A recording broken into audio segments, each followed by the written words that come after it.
When I look at the June 2021 report issued by the fund, there were a number of requests from the Kenyan government. Let me just go through them. So Kenya requested modification of the indicative targets as far as tax collection is concerned.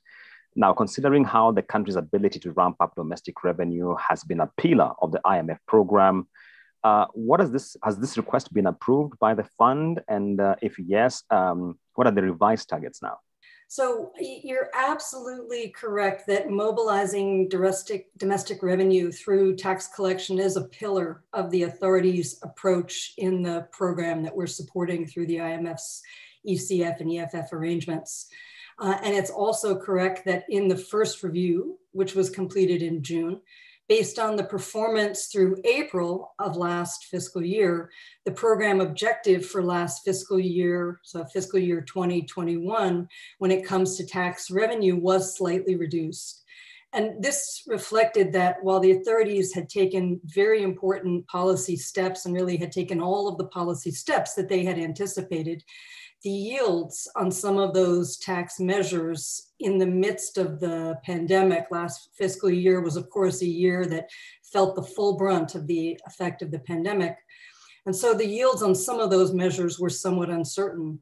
And indeed, that's why in the original agreement on the program, the authorities' tax objectives for last fiscal year were actually specified as what are called indicative targets. And this recognized really the inherent uncertainty in projecting tax revenues in the midst of a situation such as we saw last year. But as the economic recovery now is really starting to be felt, the economy is becoming more accustomed really to dealing with the impacts of the pandemic. There is more visibility now on the prospects for achieving the authorities' targets. And so while that indicative target for last fiscal year on tax revenue was adjusted slightly, at the first review, the government of Kenya also did reconfirm their tax revenue objectives for this current fiscal year. So for fiscal year 21-22. One of the taxes which was introduced in January, that is the minimum tax, ran into legal headwinds, and the High Court here then issued stay orders on the same. How much of a setback is this as far as realizing the targets are concerned? Yeah, the minimum tax is an important element of the authorities' overall approach to mobilize tax revenues. And with the judicial review that you referred to, the contribution of the minimum tax to the overall tax take in this fiscal year needs to be reconfirmed. And of course, you know, we're all waiting to see the outcome of that judicial review. But recognizing the importance of the contribution made by the minimum tax to the overall tax objectives that the government has in mind, the authorities did commit at the last discussions with them that in case the minimum tax is altered or in case its yield would be substantially reduced, they would take compensating measures. And I think this reflects really the level of commitment that the authorities have to achieving their tax revenue objectives. And again, coming back to the point we made earlier, these are central objectives of the program, achieving those tax revenue objectives. And Kenya also requested the modification of the structural benchmark around a common payroll system across different entities within the public sector. The initial target was to issue a decision to implement them across the ministries, departments, and agencies, counties, and a few others, a common payroll system linked to the IFMIS by the end of June. Was this request granted? And if yes, what's the new timeline? Yes, to answer that, the Kenya's request relating to the program objective of implementing a common payroll system that's linked to IFMIS was granted. The initial benchmark aimed at issuing a decision across MDAs and counties and SAGAs, and that was modified to focus on MDAs and counties. The target date for that reform remains the same, end June of 2021, and we'll discuss the status of this important reform in the upcoming mission that's planned. But the change in that benchmark really recognized that addressing issues in the payroll system of SAGAs is a much more complex issue and would take considerable time. And so this is why we supported as staff the request to modify that benchmark. The government of Kenya has indicated that it might not be really forthcoming when it comes to divesting its stake in some of the businesses. And I'm coming from the context of the restructuring of state-owned enterprises. And it has cited strategic interests in entities such as Kenya Power, Kenya Pipeline. What options really are on the table if that is not a viable way out for the Kenyan government as far as restructuring the SOEs is concerned? So I think the question on these state-owned enterprises really rests on the findings of the very significant work that's being done in evaluating the largest state-owned enterprises. And that work confirms the important fiscal risks that are present in some of those enterprises.